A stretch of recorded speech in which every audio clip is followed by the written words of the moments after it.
Have you ever tried hanging holiday lights and felt like Clark Griswold, sliding off the roof or blowing out your neighborhood's power?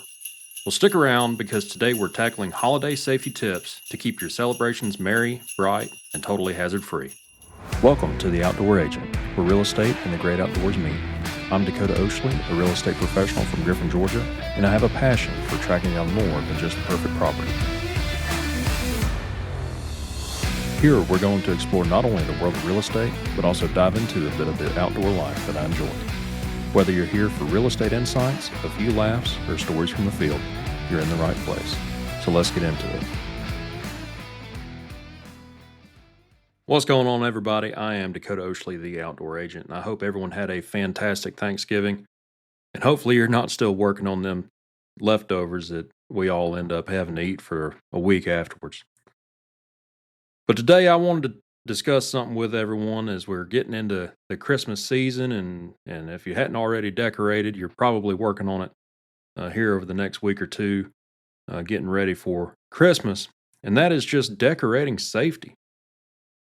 And I'm sure everyone's found themselves tangled in Christmas lights or trying to balance on an old wobbly ladder, and if that's something that you've been dealing with, you're in the right place. So just go and sit down and listen to a few things that just want to go over, and hopefully everyone will have a holiday season filled with joy and not ER visits. So let's begin with the centerpiece of holiday decorating, and that's that Christmas tree. Now, whether you're a diehard real tree enthusiast or someone who embraces the convenience of an artificial tree, safety should always come first. And for those of you opting for a real tree, freshness is key. Think about it. Nobody wants a dry tree turning into kindling in the middle of their living room. You remember the scene from Home Alone when Kevin rigs up the house traps? Well, now imagine the booby trap being your tree catching on fire in the house. So here's how we avoid that. When you're picking out a tree, you want green needles that are hard to pull off and don't just fall off when you mess with the tree. And if you tap it on the ground and half the needles fall off, well, you probably don't want that one.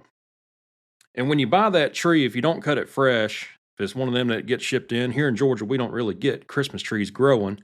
Most of them come from North Carolina. And you need to cut about 2 inches off the trunk before placing it in the stand. And that helps to improve the water absorption from the tree sapping. And keep the stand that you put it in filled with water daily, and you need to check it. Now, for artificial trees, make sure they're labeled fire resistant. And please, don't place your tree next to the fireplace or radiator heater. Moving into electrical safety, the holiday lights and the twinkling jewels of the season. Whether you're wrapping your tree, lining the roof, or turning your yard into a winter wonderland, there's a right and a wrong way to go about stringing up lights. First off, you need to inspect your lights before you hang them up. Frayed wires, cracked sockets, or loose connections are like setting up your own version of Die Hard, explosive and unnecessary. Replace any damaged strands, and also check your light bulbs because we always find one or two that's out. And hopefully you're not trying to untangle a giant ball of knots and tangles from last year's Christmas. Now, when you go to plug these in, you don't want it to be like old Clark Griswold from National Lampoon's Christmas Vacation, where he plugs it in the lights and the whole city goes black. So only connect the number of light strands specified by the manufacturer. Use certified lights that are appropriate for indoor and outdoor use. And for goodness sake, don't overload your outlets. Extension cords with built-in circuit breakers are your best friend, and they're cheap.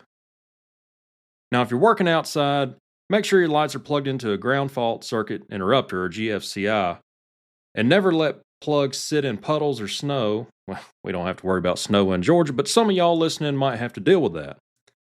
But you don't want it sitting in water unless you're trying to create a Frozen sequel featuring electrical hazards. Finally, always turn off your decorations before going to bed and leaving the house. The last thing you want is to come home to find your house looking like it's visited by the Grinch, only with scorch marks instead of stolen presents. You can use electrical timers. They're cheap. Home Depot, Lowe's, Ace Hardware, just about anywhere, Walmart, just about anywhere you go is going to have them, and use them and set them up to where you don't even have to worry about it. Now, for those of you taking your holiday spirit to the next level, let's talk about ladder safety. I know it's tempting to climb up and hang lights just like old Clark Griswold again, but remember how that ended up for him? He slid off the roof with a staple gun in his hand. That isn't exactly the holiday magic that I'm aiming for, and I hope that that's not what you're wanting either. So here's how we can do it right. Use a sturdy ladder that's going to be tall enough for you to safely reach what you're trying to hang up. Don't stamp up onto the top rung. It's not there for you to step on. Set it on a stable, level surface, and always have somebody holding you steady at the bottom. No one wants to be the viral video of the year featuring a homeowner tumbling into the bushes, and that's not really the softest landing that I could come up with. You'll want to wear shoes with good traction, and please, leave the stapler inside. Use proper clips designed for hanging lights. Not only is it safer, but you're not putting holes in your roof when you use them. For fireplaces, let's clear the area of flammable decorations before lighting it up. You don't need your entire mantle and everything in front of the fireplace. Let's clear it off, make sure that nothing's going to catch on fire. And don't forget about those fire salts that create colorful flames. They're great in theory, but they're also dangerous in practice, especially if your kids or your pets are around. Speaking of kids and pets, let's not forget about them. Holiday decorations might look magical to us, but to them, they are like an irresistible toy box. Let's keep breakable ornaments out of reach. You don't want your toddler pulling a Home Alone and turning your living room into a glass-filled hazard zone. And decorations that look like candy, well, let's keep them out of their reach as well. These are a no-go unless you really want to explain why Junior ate the plastic Santa.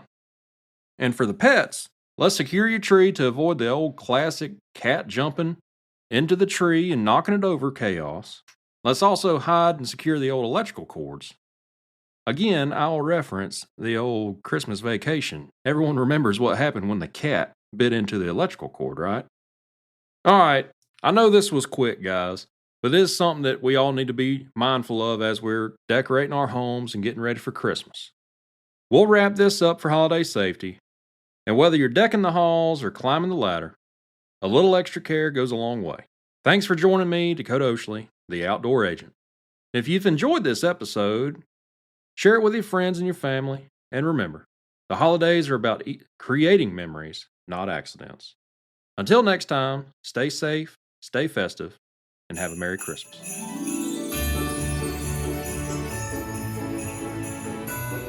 Hey folks, you enjoyed this episode of The Outdoor Agent and want to hear more helpful tips, maybe a few laughs, do me a quick favor. Take a moment to rate and like this podcast on whatever platform you're using. It helps more people find the show, and I'd really appreciate your support. And while I've got you, if you or someone you know is looking to buy or sell property in Georgia, I'd love to help.